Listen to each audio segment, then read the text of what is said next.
स्वागत है आपका आज के मुख्य समाचार में, जिसमें सबसे पहले और बड़ी खबर में आपको बताएंगे कि चुनाव के करीब आते ही 2 राज्यों में पलट गया खेल, सर्वे में बीजेपी को बड़ा नुकसान।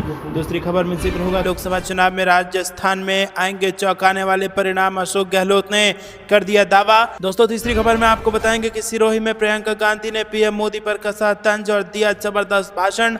खबर में आगे जिक्र होगा कि राहुल गांधी के हेलीकॉप्टर जांच पर बोले जयराम रमेश, पीएम मोदी और अमित शाह की भी जांच होनी चाहिए। और इसी के साथ आगे आपको बताएंगे कि राहुल गांधी ने वायनाड में किया भव्य रोड शो, जिसमें उमड़ा जन सैलाब और यहां पर जबरदस्त भीड़ में दहाड़े राहुल गांधी। हर एक खबर की गहराई में आपको ले जाएंगे दोस्तों, लेकिन उससे पहले अगर आपको भी ऐसा लगता है कि 2024 बदलाव का साल है और बड़ा बदलाव आने वाला है, मोहब्बत की जीत होने वाली है, तो वीडियो को कीजिए लाइक और चैनल को सब्सक्राइब करके बेल आइकन दबाकर कमेंट में लिखिए जय हिंद। रुक करते हैं सबसे पहली और बड़ी खबर की तरफ। चुनाव के करीब आते ही 2 राज्यों में पलट गया खेल, सर्वे में बड़ा झटका लगा है बीजेपी को। जी हां दोस्तों, लोकसभा चुनाव में अब कुछ ही दिन बाकी हैं, ऐसे में सभी दल जमकर अपना प्रचार प्रसार कर रहे हैं और लोगों से वोट मांग रहे हैं। 400 सीट जीतने का लक्ष्य रखने वाली भाजपा का फोकस इस बार हिंदी भाषित राज्यों के साथ साथ दक्षिण भारत पर भी है और यही कारण है कि भाजपा के सभी दिग्गज नेताओं ने दक्षिण भारत में प्रचार प्रसार शुरू कर दिया है।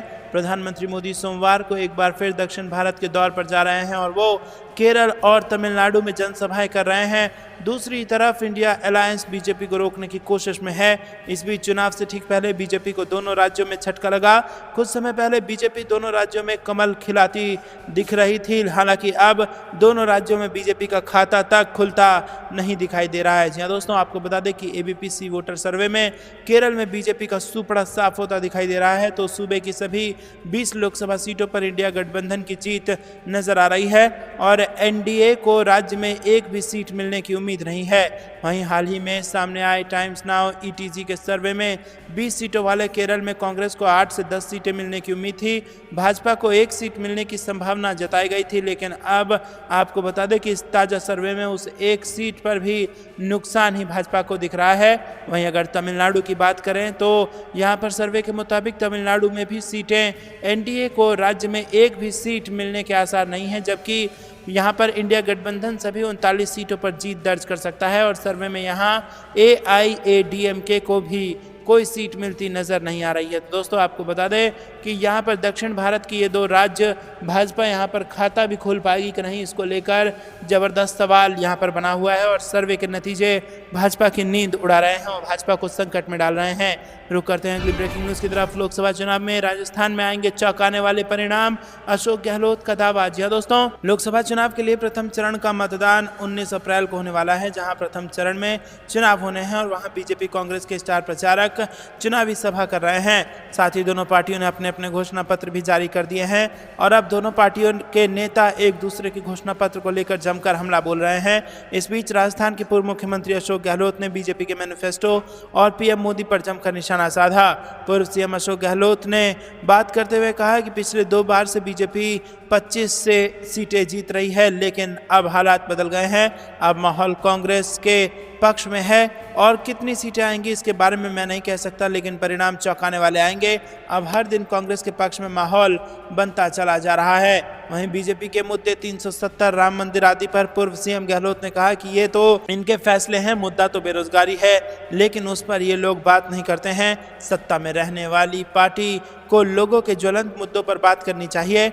हमने घोषणा पत्र में 5 न्याय और 25 गारंटी दी है, लेकिन बीजेपी इस पर बात नहीं करेगी। ये लोग कह रहे हैं कि कांग्रेस का घोषणा पत्र मुस्लिम लीग से प्रभावित है। इसका क्या मतलब है? इससे पता चलता है कि पीएम मोदी बौखला गए हैं। बीजेपी के घोषणा पत्र के बारे में अशोक गहलोत ने कहा कि मैंने उनका पूरा घोषणा पत्र नहीं पढ़ा है, इसीलिए मैं बहुत कुछ नहीं कह सकता, लेकिन 2014 में जब प्रधानमंत्री बनने जा रहे थे उस समय जो वादे किए थे भाजपा ने, जैसे काला धन लाएंगे, 15 लाख रुपए बैंक खातों में देंगे, 2 करोड़ नौकरियां दे देंगे, इन बातों का जवाब पीएम मोदी ने आज तक नहीं दिया और उन मुद्दों पर चर्चा भी नहीं हो रही है। जनता तो उनका जवाब चाहती है, ये बाद में सोचेंगे कि 2047 तक क्या होगा। रुक करते हैं अगली ब्रेकिंग न्यूज़ की तरफ। पीएम मोदी कुछ समझ नहीं पा रहे हैं, सिरोही में प्रियंका गांधी का तंज। जी हाँ दोस्तों, राजस्थान में सियासत पूरे उफान पर है। कांग्रेस बीजेपी ने पहले चरण की वोटिंग से पहले प्रदेश में पूरी ताकत झोंक दी है और दोनों ही दलों के बड़े राजनेता लगातार दौरा अपने प्रत्याशियों के फेवर में जनसभा और रैली का प्रचार कर रहे हैं। और यहाँ उन्होंने कांग्रेस प्रत्याशी वैभव गहलोत के समर्थन में जनसभा की और इस जनसभा को संबोधित करते हुए उन्होंने बीजेपी पर जमकर निशाना साधा। उन्होंने बीजेपी सरकार पर प्रदेश की पूर्व कांग्रेस की कई योजनाओं को बंद करने का आरोप लगाया। प्रियंका गांधी ने बीजेपी पर मुद्दों से भटकाने और बीते 10 सालों में महंगाई बढ़ाने का आरोप लगाया है। राजस्थान लोकसभा चुनाव में बीजेपी और कांग्रेस लगातार कड़े मुकाबले वाली सीटों पर पूरी ताकत झोंक रही है। जालौर लोकसभा सीट को जीतने के लिए कांग्रेस बीजेपी के दिग्गज नेता प्रचार प्रसार में कोई कसर नहीं छोड़ रहे हैं और जालौर सिरोही लोकसभा सीट से कांग्रेस ने वैभव गहलोत को और बीजेपी ने लुम्बाराम चौधरी को प्रत्याशी बनाया है। रुक करते हैं कि ब्रेकिंग न्यूज की तरफ। पीएम मोदी और अमित शाह की भी जांच होनी चाहिए। राहुल गांधी के हेलीकॉप्टर जांच पर बोले जयराम रमेश। जी हां दोस्तों, लोकसभा चुनाव 2024 के प्रचार में लगे नेता धड़ाधड़ रैलियां कर रहे हैं और एक जगह से दूसरी जगह जाने के लिए स्टार प्रचारक हेलीकॉप्टर का इस्तेमाल करते हैं। कांग्रेस नेता राहुल गांधी भी चुनाव प्रचार के लिए हेलीकॉप्टर में निकले थे, लेकिन चुनाव आयोग के फ्लाइंग स्क्वाड ने तमिलनाडु के नीलगिरी में उनके हेलीकॉप्टर की जांच की। मामले पर कांग्रेस नेता जयराम रमेश ने कहा कि सिर्फ राहुल गांधी क्यों बल्कि प्रधानमंत्री मोदी और गृह मंत्री अमित शाह के हेलीकॉप्टर्स की भी जांच की जानी चाहिए। प्रेस कॉन्फ्रेंस को संबोधित करते हुए उन्होंने कहा कि हमें कोई दिक्कत नहीं, लेकिन चुनाव आयोग को पीएम मोदी और गृह मंत्री के हेलीकॉप्टर की भी जांच करनी चाहिए। इसके अलावा उन्होंने कांग्रेस पार्टी के थीम सॉन्ग और रिटायर्ड 21 जजों की सीजेआई डीवाई चंद्रचूड़ को लिखी गई चिट्ठी के मुद्दे पर भी जवाब दिया। कैंपेन सॉन्ग के केंद्र में राहुल गांधी हैं, तो राहुल गांधी के चेहरे पर कांग्रेस चुनाव लड़ रही है, ये बड़ा सवाल है। और ये सवाल जब जयराम रमेश से किया गया तो उन्होंने कहा कि वीडियो का फुटेज भारत जोड़ो यात्रा और भारत जोड़ो न्याय यात्रा का है, इसलिए राहुल गांधी की तस्वीरें ज़्यादा है। राहुल गांधी के साथ हिंदुस्तान के आम लोगों की तस्वीर भी है। रुक करते हैं अगली ब्रेकिंग न्यूज़ की तरफ। राहुल गांधी ने वायनाड में किया भव्य रोड शो, उमड़ा जन सैलाब। जी हां दोस्तों, कांग्रेस के पूर्व अध्यक्ष और वायनाड के सांसद राहुल गांधी ने लोकसभा चुनाव के लिए प्रचार के तहत केरल के वायनाड के सुल्तान बथेरी में विशाल रोड शो किया। राहुल गांधी पड़ोसी तमिलनाडु में नीलगिरी जिला पहुंचे और वहां कला और विज्ञान कॉलेज के छात्रों से बातचीत की। राहुल गांधी ने सुल्तान बथेरी में एक कार की खुली छत पर बैठकर रोड शो किया और इस दौरान सैकड़ों कार्यकर्ता उनकी तस्वीर वाले बैनर लिए साथ चलते दिखे। राहुल गांधी नज़दीकी पुलपल्ली में किसानों की एक रैली को भी संबोधित करने का उनका कार्यक्रम था। पुलपल्ली मुख्य रूप से एक कृषि क्षेत्र है जहां बड़ी संख्या में किसान रहते हैं। दोस्तों, रुक करते हैं अगली ब्रेकिंग न्यूज़ की तरफ। अरुण गोविल के बयान से गरमा यूपी की सियासत। अखिलेश यादव बोले बीजेपी ने भारी भूल की है। जी हां दोस्तों, लोकसभा चुनाव 2024 के लिए उत्तर प्रदेश की मेरठ लोकसभा इसमें निर्वाचन क्षेत्र से भारतीय जनता पार्टी के प्रत्याशी अरुण गोविल का एक बयान जमकर वायरल हो रहा है। दोस्तों, आपको बता दें कि सपा नेता ने सोशल मीडिया साइट पर लिखा कि जो लोग संविधान में प्रगतिशील संशोधन करने और मूलभूत बदलाव करने के बीच का अंतर नहीं समझते, उन्हें टिकट देकर भाजपा ने भारी भूल की है। लेकिन फिर भी इससे ज़्यादा फर्क नहीं पड़ेगा, क्योंकि जनता ने हर भाजपा प्रत्याशी को हराने का फैसला पहले ही कर लिया है। रुक करते हैं अगली ब्रेकिंग न्यूज़ की तरफ, जहां पर आपको बता दें कि संविधान बदलने की बात पर लालू यादव ने बीजेपी को घेरा, कहा देश की जनता माफ नहीं करेगी। जी हां दोस्तों, यहां पर आरजेडी नेता लालू प्रसाद यादव ने संविधान बदलने के मुद्दे पर बीजेपी को घेरा है। लालू यादव ने कहा है कि भाजपा के वरिष्ठ नेता लगातार संविधान बदलने और समाप्त करने का दावा कर रहे हैं। इनमें काफ़ी घबराहट है और ये मानकर बैठे हैं कि उन्हें हार मिल रही है। लगता है इनकी पार्टी के नेता संविधान बदलने की बात करते हैं, लेकिन प्रधानमंत्री और इनके शीर्ष नेता इन पर कुछ कार्रवाई करने के बजाय इसके बदले उन्हें इनाम स्वरूप चुनाव लड़वा रहे हैं। और इसी के साथ लालू यादव ने कहा कि ये बीजेपी वाले चाहते क्या हैं, उन्हें संविधान दलितों, पिछड़ों, आदिवासियों और गरीबों से आखिरकार क्या समस्या है। संविधान बदल ये इस देश से समता, स्वतंत्रता, बंधुता, सामाजिक न्याय और आरक्षण खत्म करना चाहते हैं। ये लोगों को आरएसएस और पूंजीपतियों का गुलाम बनाना चाहते हैं। संविधान की तरफ आंख उठाकर भी देखा तो इस देश के दलित, पिछड़ा और गरीब लोग मिलकर इनकी आंख निकाल लेंगे। वहीं बार बार संविधान बदलने की बात कर ये क्या साबित करना चाहते हैं। हमारा संविधान बाबा साहेब अम्बेडकर ने लिखा है, किसी यारे गहरे बाबा ने नहीं। और लोकतंत्र में यकीन रखने वाले इस देश के न्याय प्रिय, अमन पसंद और दलित पिछड़े तुम्हें औकात मिला देंगे। तुम कौन होते हो संविधान बदलने वाले? देश की जनता माफ़ नहीं करेगी। ये तानाशाही लाना चाहते हैं। संविधान को बदलने का मतलब है लोकतंत्र को बदलना। ये शब्द लालू यादव के थे और ज़बरदस्त गुस्से में नजर आए लालू प्रसाद यादव। रुक करते हैं अगली ब्रेकिंग। न्यूज़ की तरफ भाजपा को मिली कितनी सीटें, राजस्थान कांग्रेस अध्यक्ष ने किया दावा, गहलोत और पायलट के बीच मतभेद की बताई सच्चाई। जी हां दोस्तों, आपको बता दें कि राजस्थान कांग्रेस अध्यक्ष गोविंद सिंह डोटासरा ने बड़ा दावा करते हुए कहा कि भाजपा चुनाव में 200 सीट भी नहीं जीतेगी और साथ ही उन्होंने सचिन पायलट और अशोक गहलोत के बीच मतभेद को लेकर कहा कि ऐसा कुछ नहीं है, दोनों नेता पार्टी को चुनाव जिताने के लिए एक टीम के रूप में काम कर रहे हैं। गोविंद सिंह ने समाचार एजेंसी IANS को दिए इंटरव्यू में ये बातें कही। आगामी लोकसभा चुनाव में राजस्थान में कांग्रेस के अच्छे प्रदर्शन का दावा करते हुए उन्होंने कहा कि राज्य में पार्टी मजबूत स्थिति में है और उन्होंने भाजपा पर वादा खिलाफी का आरोप लगाते हुए कहा कि भाजपा ने मतदाताओं को निराश किया है। जनता को अब तक 15 लाख रुपए और 2 करोड़ नौकरियां नहीं मिली हैं। रुक करते हैं अगली ब्रेकिंग न्यूज़ की तरफ। मनोज तिवारी ने 10 साल में क्या किया, नॉर्थ ईस्ट दिल्ली से टिकट मिलने पर कन्हैया कुमार का बीजेपी पर हमला। जी हां दोस्तों, मनोज तिवारी के खिलाफ चुनाव लड़ने पर कन्हैया कुमार ने कहा कि चुनाव में व्यक्ति महत्वपूर्ण नहीं होता, विचार और मुद्दा महत्वपूर्ण होता है। उन्होंने 10 साल में नॉर्थ ईस्ट दिल्ली के लोगों के लिए क्या ही किया है। दिल्ली में भाजपा काम नहीं करती, लोगों को सिर्फ परेशान ही करती है। रुक करते हैं अगली ब्रेकिंग न्यूज़ की तरफ। क्या बीजेपी के हाथ से चला जाएगा पश्चिम उत्तर प्रदेश? जी हां दोस्तों, आपको बता दें कि लोकसभा चुनाव 2024 पर सभी की निगाहें टिकी हुई हैं और देश की जनता मोदी सरकार का परिवार का हिस्सा बनेगी या फिर नया मुखिया इस बार चुनेगी। राजनीति विशेषज्ञ के सर्वे के अनुसार लोकसभा चुनाव में भाजपा सबसे ताकतवर दल है। भाजपा ने जहां इस बार 400 पार का दावा किया है तो वहीं यूपी में 80 सीटों पर जीत का ऐलान भी कर रही है, मगर उत्तर प्रदेश के पश्चिम क्षेत्रों में भाजपा के खिलाफ विरोध के स्वर गूंज उठे हैं। माना जा रहा है कि यूपी लोकसभा चुनाव के नतीजों में भाजपा को कम अंक भी मिल सकते हैं। उत्तर प्रदेश लोकसभा चुनाव में इस बार भाजपा को रोकने के लिए विपक्ष कमर कस रहा है। प्रदेश में कांग्रेस की एंट्री के बाद यूपी का चुनाव महत्वपूर्ण दिखाई पड़ रहा है।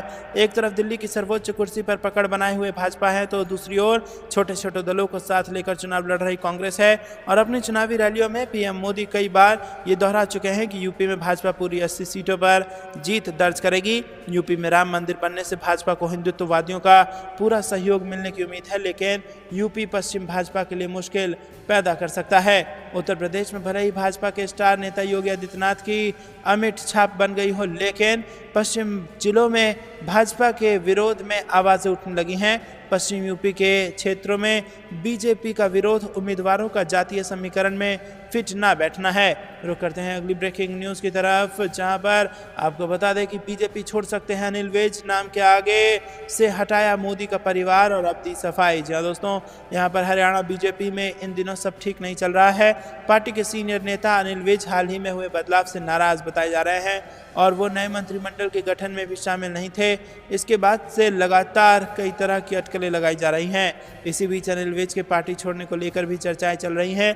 बीजेपी के नेता अनिल विज के एक्स प्रोफाइल पर नाम के आगे से मोदी का परिवार हटाए जाने के बाद ये चर्चा और तेज हो गई है और इस बीच अनिल विज ने एक्स पर पोस्ट कर सभी अटकलों का जवाब दिया है। बता दें कि पिछले दिनों बीजेपी के नेताओं ने अपने ट्विटर हैंडल पर मोदी का परिवार लिखकर नरेंद्र मोदी को अपना समर्थन दिया और अनिल विज के एक्स पर भी मोदी का परिवार लिखा था, लेकिन अचानक सोमवार को उनके एक्स से मोदी का परिवार हट गया और विज ने सोमवार को ये लाइन हटाकर एक्स मिनिस्टर लिखा था, जिसके बाद अनिल विज को लेकर सत्ता के गलियारों में अटकलों का दौर शुरू हो गया है और अब इस पर विज ने सफाई दी है। अनिल विज ने लिखा कि सबको पता है कि मैं अब एक्स हो गया हूं और सभी जगह पर मुझे एक्स लिखना चाहिए, परंतु जब मैं एक्स पर अपनी प्रोफाइल में एक्स लिखने लगा तो नाम में लिखे जाने वाले अक्षरों को संख्या निश्चित संख्या से ज़्यादा हो गई, तो उसमें से मोदी का परिवार जो मैं हूं ही वो ऊपर से हटकर नीचे लगाना पड़ा, जिससे कुछ लोगों को खेलने का अवसर मिल गया। कृपया इसे अब ठीक कर लें। रुक करते हैं अगली ब्रेकिंग न्यूज़ की तरफ। चिदम्बरम बोले 2019 के मुकाबले इस चुनाव में कांग्रेस को मिलेगी ज़्यादा सीटें, ममता होंगी की प्लेयर। जी हाँ दोस्तों, आपको बता दें कि कांग्रेस के दिग्गज नेता और पूर्व वित्त मंत्री पी चिदम्बरम ने कांग्रेस को लेकर बड़ा दावा किया। उन्होंने जोर देकर कहा कि उनकी पार्टी को आगामी चुनावों में 2019 के मुकाबले ज़्यादा सीटें मिलेंगी। उन्होंने ये भी भविष्यवाणी की है कि इंडिया ब्लॉक तमिलनाडु और केरल में शानदार जीत हासिल करेगा और हरियाणा, उत्तर प्रदेश, बिहार, झारखंड, दिल्ली में भी गठबंधन उत्साहजनक प्रदर्शन करेगा। पीटीआई को दिए गए इंटरव्यू में चिदम्बरम ने कहा कि ना तो हिंदू धर्म और ना ही हिंदुओं को कोई खतरा है, ये बीजेपी की सोची समझी रणनीति विनती है कि पूरे विपक्ष को हिंदू विरोधी के तौर पर पेश किया जाए, जिससे पीएम मोदी को हिंदुओं के उद्धारकर्ता के रूप में पेश किया जा सके। रुक करते हैं अगली ब्रेकिंग न्यूज़ की तरफ। तिहाड़ जेल में अरविंद केजरीवाल से मिलकर भावुक हुए भगवंत मान।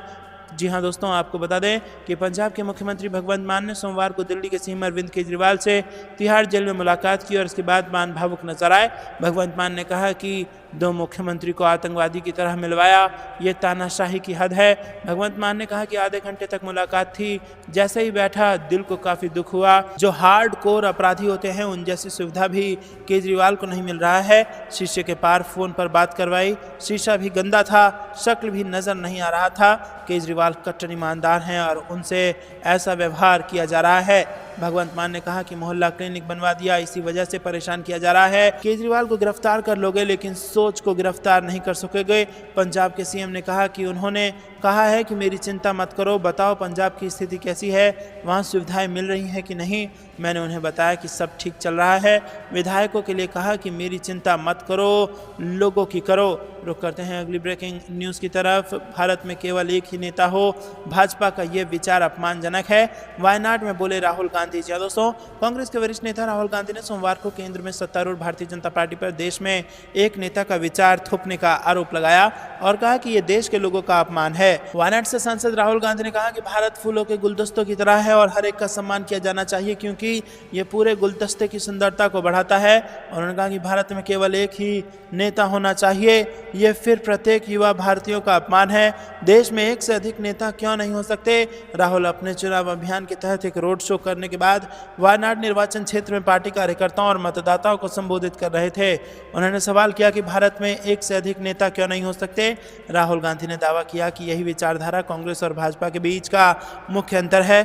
उन्होंने कहा कि कांग्रेस देश के लोगों की बात सुनना चाहती है और उनकी आस्था, भाषा, धर्म, संस्कृति से प्यार व उनका सम्मान करना चाहती है। रुक करते हैं अगली ब्रेकिंग न्यूज़ की तरफ। सेवानिवृत्त न्यायाधीशों ने सीजेआई को लिखा पत्र, न्यायपालिका को कमज़ोर करने के प्रयासों पर जताई चिंता। जी हाँ दोस्तों, आपको बता दें कि उच्चतम न्यायालय और उच्च न्यायालय के 21 सेवानिवृत्त न्यायाधीशों के एक समूह ने सोचे समझे दबाव, गलत सूचना और सार्वजनिक रूप से अपमान के जरिए न्यायपालिका को कमज़ोर करने के कुछ गुटों के बढ़ते प्रयासों पर भारत के प्रधान न्यायाधीश को एक पत्र लिखा है। उन्होंने कहा कि यह आलोचक संकीर्ण राजनीतिक हितों और व्यक्तिगत लाभ से प्रेरित हैं तथा न्यायिक प्रणाली में जनता के विश्वास को कम करने का प्रयास कर रहे हैं।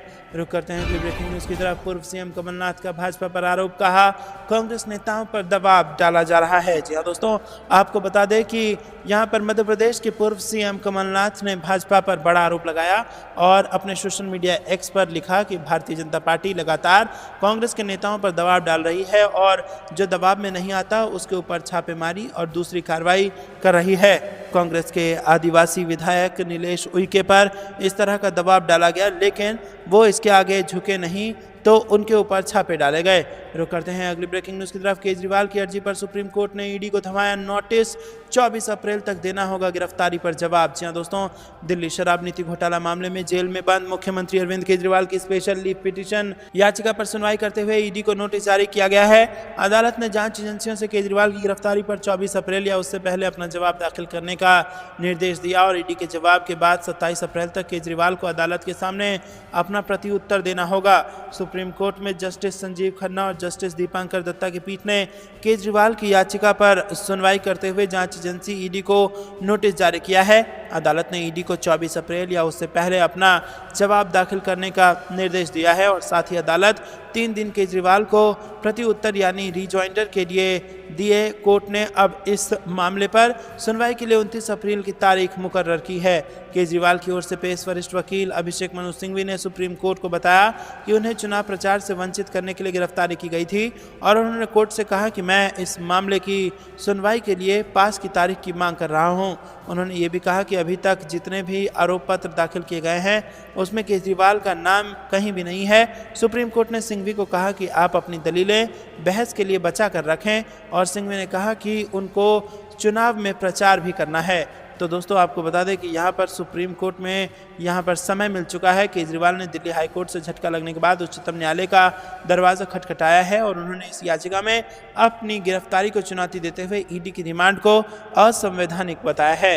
रुक करते हैं अगली ब्रेकिंग न्यूज की तरफ। महाराष्ट्र में पुलिस कहाँ है, गृह मंत्री कहाँ है? संजय राउत ने सलमान खान के घर के बाहर हुई फायरिंग पर दागा सवाल। जी हां दोस्तों, उद्धव ठाकरे गुट के वरिष्ठ नेता और राज्यसभा सांसद संजय राउत ने बीते रविवार को कहा कि पूरे महाराष्ट्र में कानून व्यवस्था की स्थिति चिंताजनक है और एकनाथ शिंदे सरकार के तहत स्थिति बड़े पैमाने पर खराब हो गई है। राउत ने ये टिप्पणी रविवार सुबह में मुंबई के बांद्रा स्थित फिल्म अभिनेता सलमान खान के गैलेक्सी अपार्टमेंट के बाहर हुई कथित गोलीबारी की घटना के बाद दी है। संजय राउत ने कहा कि देखिए, सिर्फ मुंबई में ही नहीं, पूरे महाराष्ट्र में कानून व्यवस्था की स्थिति बहुत चिंताजनक है और यहाँ सरकार कहाँ है, पुलिस कहाँ है, गृह मंत्री कहाँ है? बता दें कि घटना पर मुंबई पुलिस ने बताया कि अभिनेता सलमान खान के घर के बाहर फायरिंग का मामला मुंबई क्राइम ब्रांच को ट्रांसफर कर दिया गया है और मुंबई क्राइम ब्रांच की 10 से ज़्यादा टीमें जांच में जुटी हैं। इससे पहले दिन में 2 अज्ञात व्यक्तियों ने सुबह लगभग 5 बजे मुंबई के बांद्रा में सलमान के घर के बाहर गोलीबारी की और पुलिस अधिकारियों के मुताबिक 3 राउंड फायरिंग हुई और उन्होंने बताया कि मुंबई पुलिस की अपराध शाखा जांच के लिए मौके पर पहुंच गई है। तो दोस्तों, ये थी दिन भर की सारी जरूरी और बड़ी खबरें। अंत तक बने रहने के लिए बहुत बहुत धन्यवाद। जाने से पहले वीडियो को लाइक और चैनल को सब्सक्राइब करके बेल आइकन दबाकर कमेंट में लिखे जय हिंद। अभी के लिए इतना ही। जय हिंद, जय भारत।